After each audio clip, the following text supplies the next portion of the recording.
We संगम देख रहे हैं। बड़ी खबरों को लेकर हाजिर मैं हूं निहारिका महेश्वरी। तो जब से टैक्स फ्री किया है, विरोध टकराव की स्थिति नौबत बनी हुई है। हंगामे की स्थिति पूरे उत्तर प्रदेश में है। कौन से? आमिर खान की फिल्म पीके को लेकर उत्तर प्रदेश में फिल्म पीके को टैक्स फ्री करने पर टकराव कह सकते हैं बढ़ रहा है। अखिलेश सरकार के इस फैसले के खिलाफ जगह जगह हंगामा प्रदर्शन की तस्वीरें अपने दर्शकों को हम दिखा रहे हैं। पहली तस्वीर शाहजहांपुर की। बजरंग दल ने पीके फिल्म के पोस्टर जलाए, प्रदेश सरकार के खिलाफ धरना दिया। वाराणसी में सीजेएम कोर्ट में फिल्म पीके आमिर खान के खिलाफ परिवाद दाखिल हो गया। आज फिल्म से हिंदुओं की भावनाओं को चोट पहुंचती है, ये कहा गया, इसलिए फिल्म पर तुरंत रोक लगे। वहीं इलाहाबाद हाईकोर्ट की लखनऊ बेंच में भी फिल्म पीके के खिलाफ याचिका दाखिल हुई है, जो हिंदू फ्रंट ने दाखिल की है, जिसके खुद के संरक्षक शारदा द्वारिका पीठ के शंकराचार्य स्वामी स्वरूपानंद सरस्वती हैं। एटा में भी बीजेपी के प्रदेश महामंत्री धर्मपाल सिंह ने एसपी सरकार के फैसले पर न सिर्फ ऐतराज अपना जताया, बल्कि एसपी सरकार पर धर्म के नाम पर राजनीति करने का भी आरोप लगाया। धर्मपाल सिंह ने कहा कि एसपी सरकार धर्म को मुद्दा बनाकर 2017 का चुनाव लड़ना चाहती है। अब चलिए आजमगढ़ चलते हैं। यहाँ बजरंग दल और हिंदू युवा वाहिनी ने सीएम का पुतला फूका। हिंदू युवा वाहिनी संगठन के कार्यकर्ताओं ने यहाँ पर भी फिल्म को तुरंत रोक इस पर लगे, इसको लेकर विरोध किया। वहीं शामली और लखनऊ में भी पीके फिल्म का विरोध देखने को मिला है। शामली में महिला संगठन ने फिल्म को टैक्स फ्री करने पर विरोध जताया है और अखिलेश सरकार के निर्णय को गलत। वहीं लखनऊ में प्रदर्शनकारियों ने आमिर खान की शव यात्रा निकाली और पुतला भी फूका।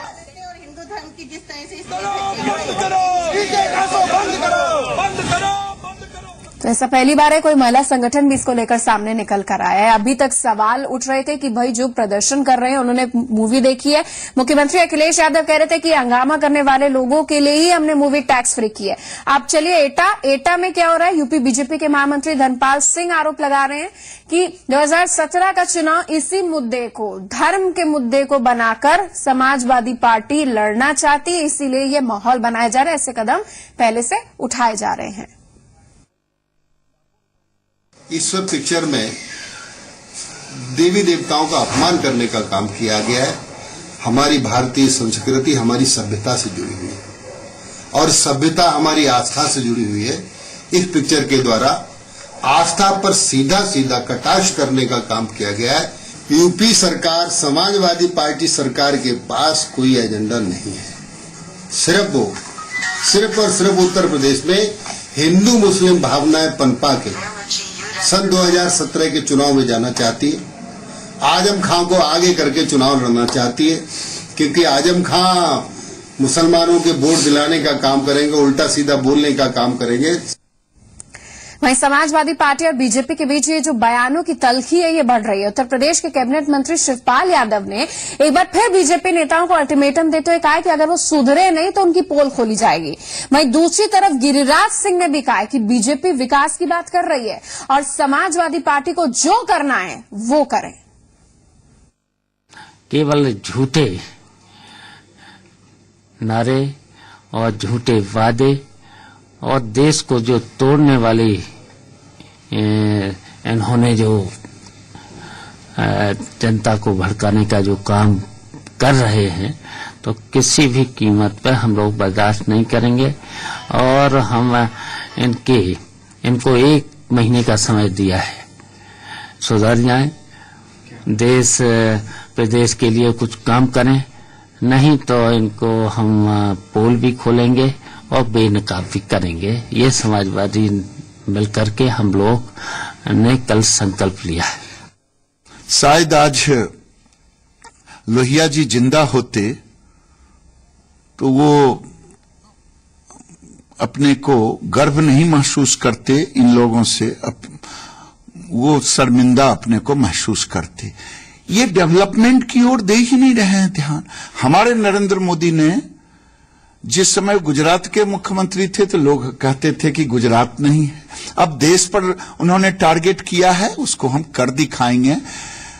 कांग्रेस को, समाजवादी को जो करना है वो करें।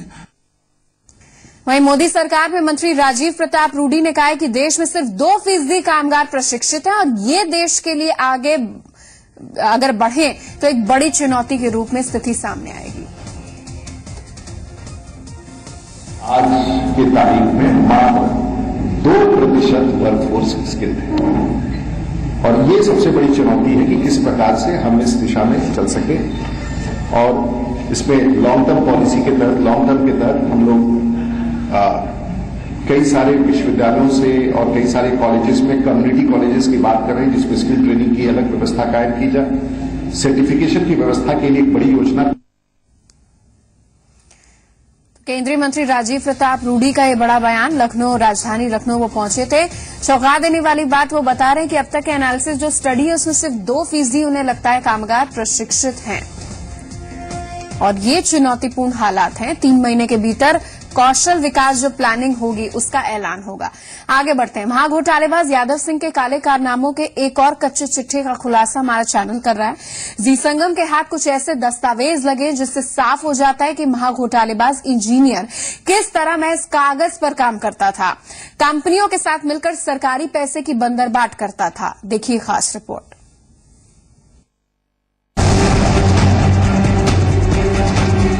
नोएडा के धन कुबेर इंजीनियर यादव सिंह के काले कारनामों के खुलासों का सिलसिला जारी है। जी संगम के हाथ महाघोटालेबाज यादव सिंह के काले कारनामों के पुख्ता दस्तावेज लगे हैं। मामला साल 2006-2007 का है। उस वक्त यादव सिंह उद्यान विभाग का इंचार्ज था और उद्यान विभाग ने नोएडा एक्सप्रेसवे के किनारे 20 रोकरी बनाने का ठेका MS महेश्वरी लैंडस्केपर कंपनी को दिया। इस काम के लिए कंपनी को पैसों का भुगतान भी कर दिया गया, लेकिन हैरानी की बात तो ये है कि सड़क के किनारे कोई रोकरी बनी ही नहीं। इस ग्रेटर नोएडा और नोएडा एक्सप्रेसवे पर 2007 में यादव सिंह पर जब उद्यान विभाग का चार्ज था, यहाँ 20 रोकड़ी लगाने का एक टेंडर पास किया गया था, जिसकी लागत करीब 50 लाख के आसपास थी और उस रोकड़ी के अंदर 4,000 से 40,000 तक के पौधे लगाए जाने थे। टेंडर पास हुआ, बिल पास हो गया और इस टेंडर से जुड़े तमाम दस्तावेज भी जी संगम के पास मौजूद हैं, लेकिन मौके पर जब हमने मुआयना किया तो यहाँ एक भी रोकड़ी नहीं मिली। नोएडा एक्सप्रेसवे के किनारे एक एक रोकड़ी बनाने के लिए 2.5 लाख रुपए सरकारी खजाने से दिया गया और कागजों में रोकड़ी बनकर तैयार भी हो गई। यादव सिंह के इस घोटाले की तह तक जाने के लिए जब जी संगम की टीम ने उद्यान विभाग के डायरेक्टर ओमवीर सिंह से बात करनी चाहिए, लेकिन डायरेक्टर कैमरे पर आने के लिए तैयार नहीं हुए। 2006 और 2007 के बीच में यादव सिंह की तैनाती के दौरान नोएडा एक्सप्रेसवे पर कुछ पेड़ लगाने का जो एक ठेका दिया गया था, उसकी हम लोगों के पास तमाम कॉपियां मौजूद हैं। जो टेंडर दिया गया था उस टेंडर की भी और उसके साथ साथ पेमेंट की भी, लेकिन मौके पर वहां कोई पेड़ मौजूद नहीं है, कोई रोकड़ी मौजूद नहीं है और उस दौरान यादव सिंह की यहाँ तैनाती थी। कागजों से ये भी पता चला है कि यादव सिंह ने खुद डायरेक्टर होते हुए इस घोटाले में बचने के लिए अपने साइन भी उन पेपरों पर नहीं किए हैं। यादव सिंह भ्रष्टाचार के खेल का शातिर खिलाड़ी है। सरकारी खजाने में सेंध लगाने के लिए उसने जो फॉर्मूले इजाद किए वो हैरान करते हैं। रोकड़ी के नाम पर कंपनी को ठेका दिलाया गया, लेकिन हरियाली सिर्फ कागजों तक ही सिमट कर रह गई और पैसा महाघोटालेबाजों की जेबों में चला गया।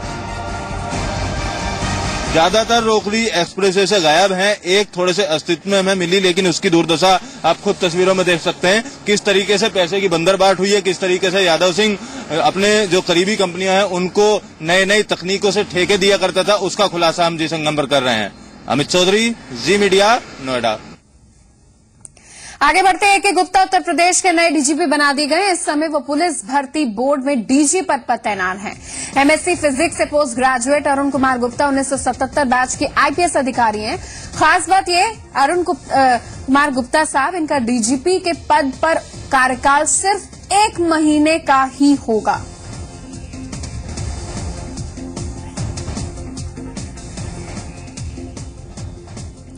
वहीं प्रदेश भर में आज से ऑपरेशन स्माइल चलाया जा रहा है, जो कि 31 जनवरी तक चलेगा।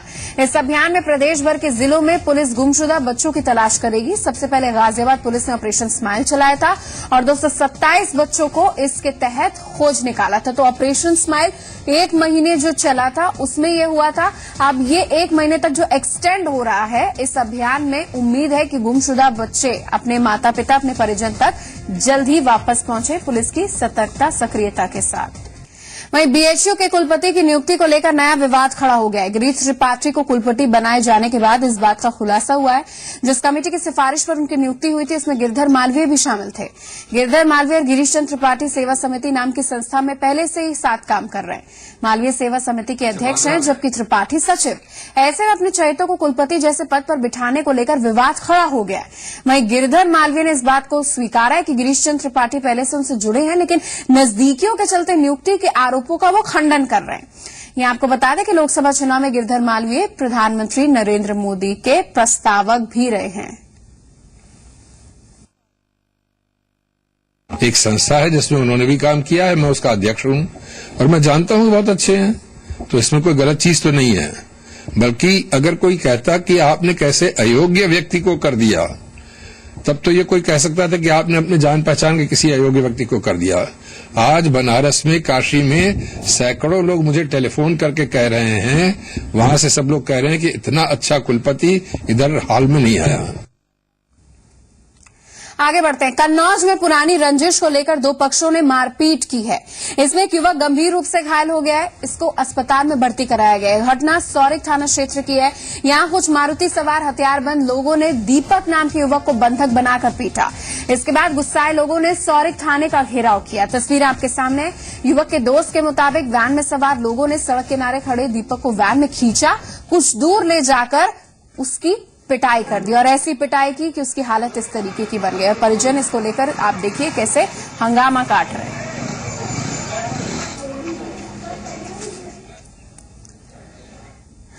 आगे बढ़ते हैं। योजना आयोग को अब नीति आयोग के नाम से जाना जाएगा। केंद्र सरकार ने योजना आयोग का नाम बदलकर एक नई संस्था नीति आयोग के रूप में बनाई है। अगस्त 2014 लाल किले की प्राचीर से आपको नरेंद्र मोदी का वो ऐलान याद है जिसमें उन्होंने बड़े बदलाव की बात की थी।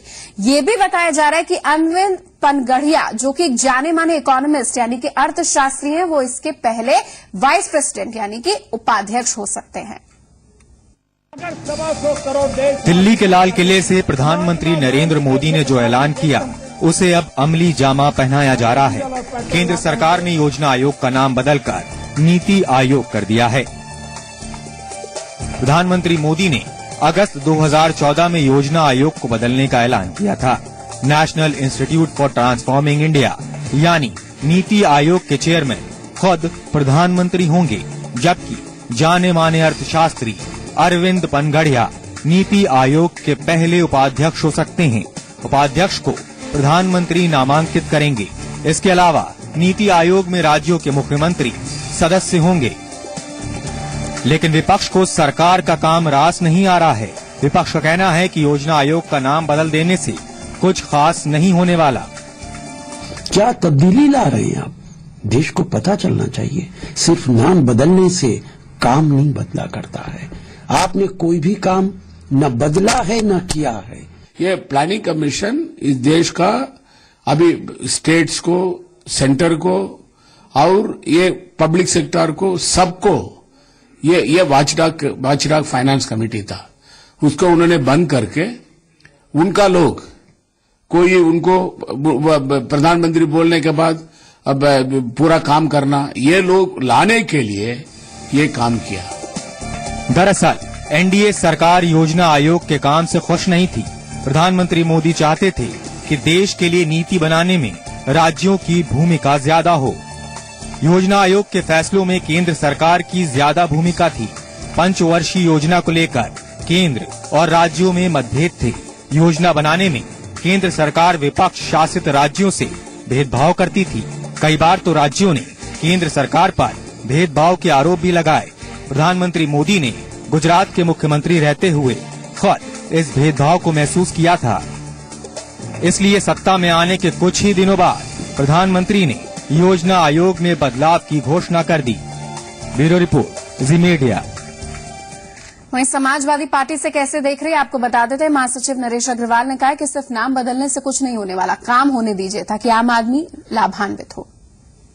ये तो पिछली परंपरा बहुत दिनों चली आ रही, सरकारें बदलती योजनाओं को नाम बदल दिया जाता है, लेकिन नाम बदलने से कोई फायदा तो नहीं मिलता है। राजनीतिक उद्देश्य के लिए किया जाता है। अगर इसका नाम नीति आयोग रख दिया है तो हमको ये जानना है कि 12 पंचवर्षीय योजनाएं देश में लागू हो चुकी हैं। देश अभी वैसे भी विकासशील बना हुआ है, तमाम देश के सामने समस्या है। क्या ये जो नया उन्होंने बनाया है आयोग, ये उसी रूप में काम करेगा या बदल के काम करेगा? ये मेरी सरकार से ये अनुरोध है कि देश की सत्यता को देखना चाहिए और देश को जो जरूरत है उसके हिसाब से प्लानिंग कमीशन हो या नीति आयोग हो, उसको काम करना।